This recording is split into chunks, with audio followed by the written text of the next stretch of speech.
नमस्कार दोस्तों, दिग्विजय शर्मा एकेडमी में आपका स्वागत है। आज हम अल्टीमेट वोकैब प्रैक्टिस का 13th सेशन करने वाले हैं। जो पहली बार देख रहे हैं उनको मैं बता दूं, इसमें हम one word substitution, idiom phrases, synonyms और एंटोनियम्स के 10-10 क्वेश्चंस करने वाले हैं। तो स्टार्ट करते हैं। Giving undue favours to one's own kith and kin. तो किथ एंड किन होता है किसी के रिलेटिव्स हो सकते हैं, उसके फ्रेंड्स हो सकते हैं, जान पहचान वाला ही होता है। ठीक है, तो जो अपने जान पहचान वालों को फेवर देता है उस चीज़ को हम कहते हैं नेपोटिज्म। ये काफ़ी फेमस चल रहा है आजकल।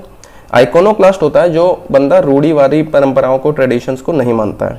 मेडन होता है फर्स्ट अटेम्प्ट, तो मेडन सेंचुरी किसी क्रिकेट में होती है तो मतलब पहली सेंचुरी है उसकी। एब्लेजम होता है डिस्क्रिमिनेशन, अब ये किसी की कास्ट के ऊपर हो सकता है, उसके कलर के ऊपर हो सकता है, या कोई डिसेबिलिटी है किसी के पास तो उसके ऊपर भी किया जा सकता है। ठीक है।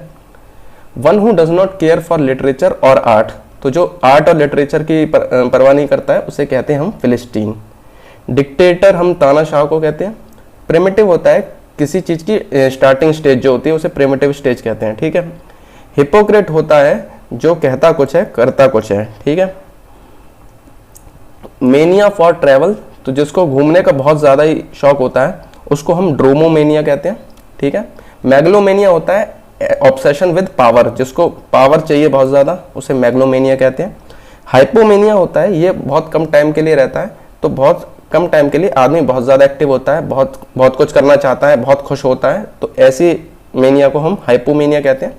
क्लेप्टोमेनिया होता है मेनिया ऑफ स्टीलिंग, तो ऑब्सेशन ऑफ स्टीलिंग, उसे चुराने की लत लग जाती है, उसे क्लेप्टोमेनिया कहते हैं। One who has suddenly gained new wealth, power and Prestige, तो एक साथ पैसा आ जाता है किसी के पास तो उसको बोलते हैं पारवेनु। इम्पोस्टर बहरूपिया होता है। ईगोटिस्ट ऐसा बंदा होता है जो अपनी ही बातें करता है ज़्यादा। स्कलरी होता है स्मॉल किचन को स्कलरी कहते हैं। एन एसोसिएट इन क्राइम, तो किसी क्राइम में जो पार्टनर होता है उसको हम कहते हैं एकम्प्लिस। इटिनरेंट होता है ऐसा बंदा जो उसको घूमने का बहुत ज़्यादा शौक है, तो इटनरी जैसे ट्रैवल लॉग होता है, कहाँ कहाँ घूमना है उसकी पूरी डिटेल्स होती हैं उसमें, उसी तरह इटनरेंट जो होता है वो घुमक्कड़ आदमी कहते हैं। ठीक है। फिलिस्टीन मैं बता चुका हूँ। एलाउस ऐसा बंदा होता है जिसको किसी की परवाह नहीं होती है। Man behaving more like a woman than a man, तो ऐसा आदमी जो औरतों की तरह बिहेव करता है उसको हम कहते हैं एफेमिनेट। इसमें देखिए फेमिनेट वर्ड आ रहा है, तो फेमिनिस्ट ऐसे लोग होते हैं जो वुमेन राइट्स के लिए बात करते हैं, इसीलिए ये वर्ड हो जाएगा जो आदमी औरतों की तरह बिहेव करेगा तो एफेमिनेट हो जाएगा वो। बाइपेड होता है ऐसे क्रिएचर्स जो दो पैरों पे चलते हैं। ग्रेगेरियस होता है जो इंसान बहुत ज़्यादा सोशल होता है, जो सबके साथ मिलना जुलना पसंद करता है। इनएलिएनेबल होता है ऐसी चीज़ जो आपसे कोई भी अलग नहीं कर सकता है। Speaking with a stammer, stammer मतलब होता है हकलाना, तो इसके लिए स्टटरिंग भी वर्ड हम यूज़ करते हैं। फैटी लॉक्वेंट होता है, अब देखिए जहाँ पे लॉक्वेंट वर्ड आ जाता है मतलब किसी चीज़ की बात की जा रही है। ठीक है, तो फैटी लॉक्वेंट होता है जब हम फेट यानी कि भाग्य की बात करते हैं। डेंटी लॉक्वेंट होता है जब हम दांतों से बात करते हैं, और मेली लॉक्वेंट होता है जब हम बहुत स्वीटली बात करते हैं। एक्सेसिव डिजायर टू वर्क, जिसको काम करने का बहुत शौक होता है, इसको बोलते हैं एर्गोमेनिया। आइडोलोमेनिया होता है मूर्तियों, आइडल्स का मेनिया। एथनोमेनिया होता है जो अपने देश के लिए बहुत ज़्यादा ही पागल होता है, वो बिल्कुल कोई भी बात नहीं सुन सकता है अपने देश के खिलाफ। आइलोमेनिया होता है जिसको आइलैंड का ऑब्सेशन होता है बहुत ज़्यादा। That which is away from centre, जो सेंटर से दूर है उसके लिए हम वर्ड यूज करते हैं एक्सेंट्रिक। तो एक्सेंट्रिक ऐसा बंदा होता है जो औरों से अलग होता है, उसके लिए भी एक्सेंट्रिक का यूज किया जाता है। ठीक है। एक्लेक्टिक होता है ऐसा इंसान जो बहुत अलग अलग वाइड रेंज से अपने आइडियाज लेता है, कोई काम करने के लिए अलग अलग जगह से आइडियाज लेता है, उसे एक्लेक्टिक कहते हैं। एलिप्सिस होता है, ये इंग्लिश में यूज किया जाता है जब हम कोई वर्ड को स्किप कर देते हैं किसी सेंटेंस से। जैसे कि अगर मैं बोलता हूँ I want to go but I can't, तो यहाँ पे मैंने क्या किया, I want to go but I can't go, तो जो दूसरा वाला गो है वो मैंने स्किप कर दिया, तो इस चीज को हम एलिप्सिस कहते हैं। इक्वीन होता है कोई भी चीज जो घोड़ों से, हॉर्स से रिलेटेड है, उसे इक्वीन कहेंगे। वन हु वैल्यूज प्रैक्टिकलिटी, तो जो बहुत इंसान प्रैक्टिकल रहता है उसे प्रैग्मेटिस्ट कहते हैं। प्लाएबल का मतलब होता है फ्लेक्सिबल, तो मटेरियल में जो मटेरियल बेंड हो जाते हैं उन्हें प्लाएबल कहते हैं। इसी तरह ऐसे इंसान जो इजीली इन्फ्लुएंस हो जाते हैं, दूसरों के बातों में आ जाते हैं, उन्हें प्लाएबल कहा जाता है। एपिक्योर ऐसा बंदा होता है बहुत ज्यादा फूडी होता है, खाना खाने का बहुत शौकीन होता है। रियलिस्ट जो असली वास्तविकता में रहता है उसे रियलिस्ट कहते हैं। मेटिकुलस ऐसा बंदा होता है जो डिटेल्स पे बहुत ध्यान देता है, हर चीज उसे बिल्कुल परफेक्ट चाहिए, तो इसका सिनोनियम हो जाएगा परफेक्शनिस्ट। एक्लेक्टिक मैं बता चुका हूं, जो बहुत वाइड रेंज से अपने आइडियाज लेता है, तो इसका अगर ऑप्शन देखते हैं तो डाइवर्स जो है ये इसका सही ऑप्शन हो जाएगा। लैकेडेसिकल का मतलब होता है जिसमें जो बहुत ही आलसी है, जिसमें कोई भी एंथुजियाज्म नहीं है, एनर्जी नहीं है जिस इंसान में, उसे लैकेडेसिकल कहते हैं। तो ये एनर्जेटिक, एंथुजियास्टिक, ये क्या हो जाएंगे, इसके अपोजिट मीनिंग हो जाएंगे ये वाले। अगर हम ऑप्शन देखते हैं तो केयरलेस इसका सिमिलर मीनिंग हो रहा है, ठीक है। अगर आप इसी तरह से क्विज देना चाहते हैं तो दिग्विजय शर्मा एकेडमी के टेलीग्राम चैनल पर जाकर आप इसकी पीपीटी डाउनलोड कर सकते हैं और अपने आप क्विज दे सकते हैं। इम्पेटस का मतलब होता है एनकरेजमेंट, तो ये इसका सीधा सीधा सिनोनियम हो जाएगा। इम्प्लीकेशन होता है किसी का परिणाम क्या होगा, इफेक्ट क्या होगा। एविडेंस मतलब होता है सबूत, और हिंड्रेंस का मतलब होता है रुकावट। बीगाइल का मतलब होता है जब कोई इंसान किसी को अट्रैक्ट करता है उसको ठगने के लिए। तो जैसे कि आपने अगर मूवी देखी होगी ladies versus Ricky Bahl, Ranveer Singh की आई थी, जिसमें उनका कैरेक्टर क्या है, औरतों को ठगता है, उनको अट्रैक्ट करता है, उसके बाद उनको ठग लेता है, ठीक है।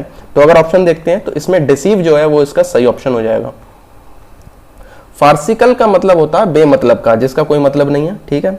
तो इसमें ऑप्शन अगर देखते हैं तो एब्सर्ड का मतलब भी यही होता है, जो जिसका कोई मतलब ना हो, जो अजीब दिखे बिल्कुल, ठीक है। कैराउज का मतलब होता है जब कोई इंसान बहुत ज्यादा शराब पीता है, पार्टी करता है, मजे कर रहा है एकदम से, ठीक है। तो इसके लिए एक वर्ड और यूज किया जाता है, क्वाफ। ग्रीफ मतलब होता है सैडनेस दिखाना। क्लेमेंट का मतलब होता है जो इंसान बहुत ज्यादा लीनियंट है, स्ट्रिक्ट नहीं है बिल्कुल, ठीक है। तो अगर ऑप्शन देखते हैं तो ये माइल्ड इसका सही ऑप्शन हो जाएगा। माइल्ड का मतलब भी ऐसा ही होता है जो बहुत ज्यादा हार्श नहीं है और बहुत ज्यादा लीनियंट भी नहीं है, बीच का है, ठीक है। बहुत ज्यादा ठंडा नहीं है, बहुत ज्यादा गर्म नहीं है, बीच का जो होता है उसे माइल्ड कहते हैं, ठीक है। तो ये इसका सही ऑप्शन हो जाएगा। क्लिंजी मतलब होता है जो बंदा एक ही बंदे पे डिपेंड होता है किसी काम के लिए, उसे क्लिंजी कहते हैं। मॉलिफाई का मतलब होता है एंगर यानी गुस्से को कम करना, ठीक है। तो प्रोवोक, एजिटेट ये इसके अपोजिट हो जाएंगे, इनका मतलब होता है गुस्से को बढ़ाना। इसका सही ऑप्शन हो जाएगा सिनोनियम पैसिफाई। पैसिफाई मतलब किसी चीज को कम करना। एक्टिव पैसिव होता है उल्टा, एक्टिव का उल्टा होता है पैसिव, मतलब किसी चीज को कम करना, ठीक है। इम्पॉर्च्यून होता है जब हम किसी से बार बार कहते हैं किसी काम को करने के लिए, तो उसे इम्पॉर्च्यून कहा जाता है। तो अगर ऑप्शन देखते हैं तो अपील होगा। क्रिकेट में भी बार बार अपील करते हैं बॉलर ताकि अंपायर आउट दे दे, ठीक है। तो ऐसे हम याद कर सकते हैं इसको। टंग इन द चीक, ये इडियम हम तब यूज करते हैं जब हम कोई ऐसी बात बोलते हैं जो हम मानते नहीं है जिसको, ठीक है। हम मतलब सोच अलग रहे हैं, बोल कुछ और रहे हैं। मतलब क्या हुआ, जैसे अगर एक एग्जांपल देता हूँ, कोई आपका फ्रेंड आपसे पूछता है कि ये ड्रेस कैसी लग रही है, आपको पता है कि वो अच्छी नहीं लग रही है, लेकिन आप उसको कहते हैं ठीक लग रही है, अच्छा लग रहा है। तो ये क्या है, आप सोचते हैं कि अच्छा नहीं लग रहा है लेकिन तब भी आप बोल देते हैं, तो जो आप सोच रहे हैं वो नहीं बोल रहे हैं। तो इसका सही ऑप्शन हो जाएगा इन एन आयरॉनिक और इनसिंसियर वे। आयरॉनिक मतलब होता है अपोजिट, जो सोच रहे हो उसका अपोजिट बोल रहे हो आप, ठीक है। पैडल टू द मेटल, तो पैडल बार बार चलाएंगे तो उससे क्या है, स्पीड बढ़ेगी। तो इसका सही ऑप्शन होता है to drive very fast. Lend me your ear, तो ये टीचर्स कहते हैं जब वो कोई इंपॉर्टेंट पार्ट बता रहे होते हैं लेसन का, तब वो कहते हैं लैंड मी योर ईयर, मतलब आपके कान मुझे दे दो, अपनी अटेंशन मुझे दे दो। तो इसका मतलब होता है to politely ask for someone's full attention. Run out of steam का मतलब होता है जब आपकी एनर्जी बिल्कुल खत्म हो चुकी है, आप में बिल्कुल भी एंथुसियाज्म नहीं है, ठीक है। तो इसका सही ऑप्शन हो जाएगा लूज इम्पेटस और एंथुसियाज्म। इम्पेटस का मैंने अभी मीनिंग बताया, इसका मतलब होता है encouragement. Last but not least, तो ये काफी इजी है। इसका मतलब होता है ऑर्डर में लास्ट है, मतलब बुला रहे हैं कोई किसी कंपटीशन में लास्ट आ रहा है, तब ये कहा जाता है कि लास्ट बट नॉट लीस्ट, मतलब कि ऑर्डर में लास्ट है, मतलब एंड में आ रहे हैं, लेकिन ये सबसे कम इंपॉर्टेंट नहीं है। तो इसका सही ऑप्शन हो जाएगा last in order of mention और occurrence but not last in importance. Go belly up, तो ये इस इडियम का मतलब होता है गो बैंकरप्ट। जब कंगाल हो जाते हैं तो उसका मतलब उसके लिए इडियम यूज किया जाता है go belly up. A shot in the arm, तो यहाँ शॉट का मतलब होता है इंजेक्शन को आप समझ सकते हैं। जब आपको कोई इंजेक्शन, ऐसा समझिए कि आपको इंजेक्शन दिया गया है जिससे आपकी एनर्जी एकदम से बहुत बढ़ गई, ठीक है, तो तब ये इडियम का यूज किया जाता है अ शॉट इन द आर्म। इसका मतलब होगा एन एनकरेजिंग स्टिमुलस, मतलब ऐसा किसी ने कोई स्पीच ऐसी आपने सुन ली जिससे आपको बहुत एनकरेजमेंट हो गया, बहुत ज्यादा मोटिवेशन बढ़ गया, तो आपकी एनर्जी एकदम से बढ़ गई, ठीक है। तो एन एनकरेजिंग स्टिमुलस इसका आंसर हो जाएगा। योर नंबर इज अप, तो ये हिंदी में भी हम कहते हैं कि तुम्हारा समय आ चुका है। तो इसका मतलब होता है कि हम ये तब कहते हैं किसी से जब उसके साथ कुछ बुरा होने वाला है या उसकी डेथ होने वाली है, ठीक है, ऐसा लग रहा है हमको। तो इसका सही ऑप्शन हो जाएगा time has come when someone is doomed to suffer a disaster. When pigs fly, जैसे कि हम जानते हैं पिग्स फ्लाई नहीं करते हैं, इसीलिए ये इडियम तब यूज किया जाता है जब हम कुछ ऐसा कहना चाहते हैं जो कि हो नहीं सकता है, ठीक है। तो a way of saying that something will never happen, ये इसका सही ऑप्शन हो जाएगा। Cost an arm and leg, तो जिस तरह हम बोलते हैं कि आईफोन लेने के लिए किडनी बेचनी पड़ गई, मतलब बहुत महंगा था, इसी तरह इंग्लिश में ये यूज किया जाता है cost an arm and leg, तो इसका मतलब है वेरी एक्सपेंसिव। लोथ का मतलब होता है हेट, ये हेट इसका सिमिलर मीनिंग हो जाएगा। एबहोर का मतलब भी हेट ही होता है, ठीक है। तो इसका अपोजिट एंटोनियम हो जाएगा लाइक, हेट का अपोजिट लाइक। नेसेंट होता है किसी चीज की स्टार्टिंग स्टेज, ठीक है, तो इसका अपोजिट हो जाएगा मैच्योरिंग, जो मैच्योर हो चुका है। एब्सॉल्व का मतलब होता है किसी को रिहा कर देना, किसी को बाइज्जत बरी कर देना, ठीक है। तो एक्विट इसका सही मीनिंग हो जाएगा, इसका करेक्ट मीनिंग हो जाएगा। हमें एंटोनियम बताना है, तो एंटोनियम इसका हो जाएगा ब्लेम। डेम्योर का मतलब होता है शाय, शर्मीला, तो अगर मैं ऑप्शन देखता हूं तो इसका अपोजिट हो जाएगा स्ट्रॉन्ग, ठीक है। आर्टिफिस हम यूज करते हैं, आर्टिफिशियल में यही वर्ड यूज किया जाता है, तो आर्टिफिस मतलब होता है नकली है कोई चीज, ठीक है। तो ऑप्शन अगर देखते हैं तो ट्रुथफुलनेस जो है इसका अपोजिट सबसे ज्यादा नजर आ रहा है, ठीक है, तो यही हमारा सही आंसर हो जाएगा। इनएप्ट का मतलब होता है किसी भी कमी की वजह से आप किसी काम के लिए परफेक्ट नहीं है, ठीक है, वो स्किल वाइज हो सकता है या फिजिकली भी हो सकता है, ठीक है, तो इसका अपोजिट हो जाएगा स्किलफुल। इनएडेप्ट भी इनएप्ट का सिमिलर ही होता है, ठीक है, तो इसका अपोजिट स्किलफुल हो जाएगा। इनहिबिट का मतलब होता है किसी काम को रोकना या फिर ऐसे करना जिससे उसमें देरी हो जाए, उसमें टाइम लग जाए, ठीक है, तो इसका अपोजिट हो जाएगा अलाउ करना, ठीक है। यहाँ पे हम रोक रहे हैं, यहाँ पे काम को अलाउ कर रहे हैं, तो ये इसका अपोजिट हो जाएगा। एंग्स्ट का मतलब एंजाइटी होता है, एंजाइटी इसका सिनोनियम हो जाएगा, ठीक है।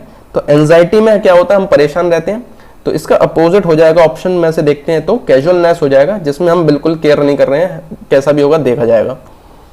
बेंटर का मतलब मजाक होता है, तो गॉसिप, टीजिंग और ये फन जो है ये इसके सिमिलर मीनिंग हो जाएंगे, सिर्फ प्रेज जो है वो अलग मीनिंग नजर आ रहा है, तो ये इसका एंटोनियम हो जाएगा। एडजेसेंट जो होता है इसका मतलब होता है पड़ोसी वाला, बराबर वाला, कोई टच हो रहा है जो आपसे, ज्वाइनिंग है, ठीक है, तो ये ज्वाइनिंग और बॉर्डरिंग इसके सिमिलर मीनिंग हो जाएंगे। नियर बाई भी एक तरीके से इसका सिमिलर मीनिंग हो जाएगा। रिमोट का मतलब होता है दूर दराज का, ठीक है, तो ये इसका अपोजिट मीनिंग हो जाएगा, ये इसका एंटोनियम हो जाएगा। तो हमारा 13th session ultimate vocab practice का यही खत्म होता है। अगर आप एंड तक बने रहे तो आपका बहुत बहुत थैंक यू। अगर आपको ये सीरीज पसंद आ रही है तो आप इसको स्टार्टिंग से भी देख सकते हैं। अल्टीमेट वोकैब प्रैक्टिस की प्लेलिस्ट मैंने डिस्क्रिप्शन में दे दी है और आप चैनल पे जाके भी इसको देख सकते हैं। Telegram channel Digvijay Sharma academy पे अगर आप जाते हैं, उसे ज्वाइन कीजिए, तो आप इसकी पीपीटी डाउनलोड कर पाएंगे और अपने आप ये क्विज दे सकते हैं। इस सीरीज को और आगे देखने के लिए दिग्विजय शर्मा एकेडमी को सब्सक्राइब कीजिए, जिससे कि मुझे मोटिवेशन मिले और मैं आगे भी ऐसी वीडियोस बना सकूं। मिलते हैं अगले वीडियो में।